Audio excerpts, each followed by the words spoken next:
नमस्कार मित्रों, आप सभी का स्वागत है हमारे YouTube चैनल हिंदी एडो क्लासेस में।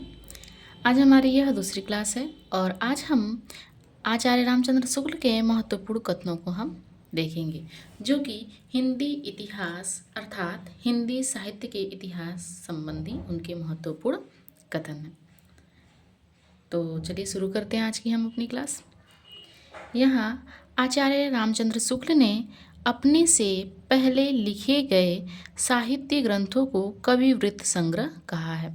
अब यहाँ हम देखते हैं कि आचार्य रामचंद्र शुक्ल से पहले जितने भी इतिहासकारों ने अपने ग्रंथ को लिखा है, उन सभी के ग्रंथों को आचार्य शुक्ल ने कविवृत्त संग्रह कहा है।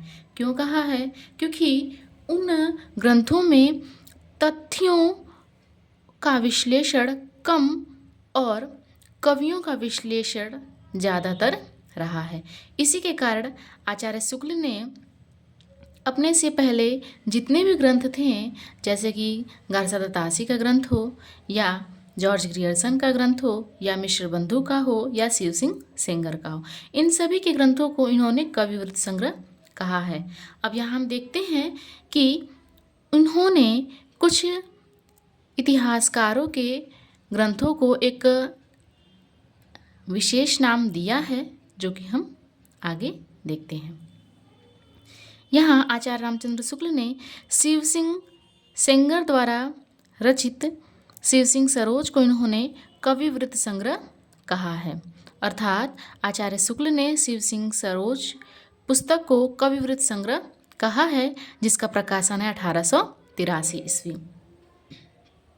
ऐसे ही जॉर्ज ग्रियर्सन द्वारा लिखित पुस्तक the modern vernacular literature of northern Hindustan को भी इन्होंने क्या कहा? तो इन्होंने कहा है बड़ा कविवृत्त संग्रह। अर्थात कविवृत्त संग्रह से भी बड़ा कविवृत्त संग्रह यहाँ ग्रियर्सन की पुस्तक को कहा है इन्होंने। और ग्रियर्सन की पुस्तक का प्रकाशन वर्ष क्या है? तो वह है 1888 ईस्वी। अगला देखते हैं। अगला है मिश्र बंधुओं द्वारा लिखित पुस्तक मिश्र बंधु विनोद। इसे आचार्य रामचंद्र शुक्ल ने प्रकांड कविवृत्त संग्रह कहा है। और इसका प्रकाशन वर्ष कितना है? तो इसका प्रकाशन वर्ष है 1913 और 1934। प्रथम 3 भाग का प्रकाशन 1913 ईस्वी में हुआ और चौथे भाग का प्रकाशन वर्ष 1934 ईस्वी में हुआ है। आगे इसी क्रम में हम देखते हैं तो आचार्य शुक्ल के कौन कौन से कथन हैं। तो उन्होंने आधुनिक काल में गद्य का आविर्भाव सबसे प्रधान साहित्य घटना कहा है।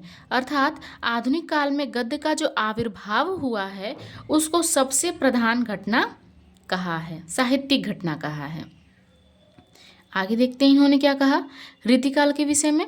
रीतिकाल के कवियों के परिचयात्मक विवरण, अर्थात रीतिकाल के जो कवि हैं उनके परिचय में जो विवरण हुए थे, उन विवरणों को उन्होंने मिश्र बंधु विनोद से लिया है। अर्थात रीतिकाल के कवि जो हैं उनके परिचय के विवरण इन्होंने स्वयं कहा कि मैंने मिश्र बंधु विनोद से लिए हैं।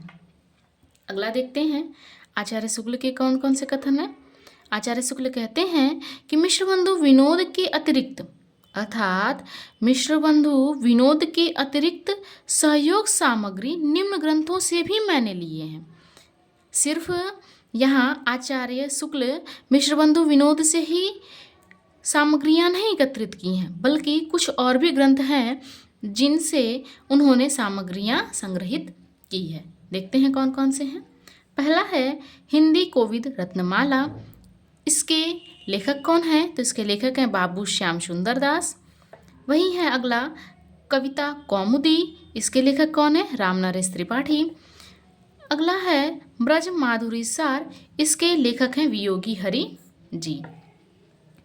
आखिरी कथन हमारा है प्रत्येक देश का साहित्य वहाँ की जनता की चित्तवृत्ति का संचित प्रतिबिंब होता है। यहाँ साहित्य के विषय में आचार्य रामचंद्र शुक्ल कहे हैं कि प्रत्येक देश का साहित्य वहाँ की जनता का चित्तवृत्ति का संचित प्रतिबिंब होता है। अर्थात हमारे लिए ये कहा जाता है कि साहित्य ही समाज का दर्पण है। उसकी एक व्यवस्थित परिभाषा के रूप में यहाँ शुक्ल कहते हैं कि प्रत्येक देश का साहित्य है जो वह वहाँ की जनता की चित्तवृत्ति का संचित प्रतिबिंब होता है। आज की वीडियो में इतना ही। आगे अगर कोई भी प्रश्न आपको समझ में ना आया हो या फिर कोई तथ्य के विषय में कोई भी समस्या आ रही हो तो उसके लिए हमसे ज़रूर साझा करें। अगर आपको यह वीडियो पसंद आई हो तो लाइक करें और हमारा सहयोग करें सब्सक्राइब के माध्यम से। बहुत बहुत धन्यवाद। मिलते हैं अगले वीडियो में।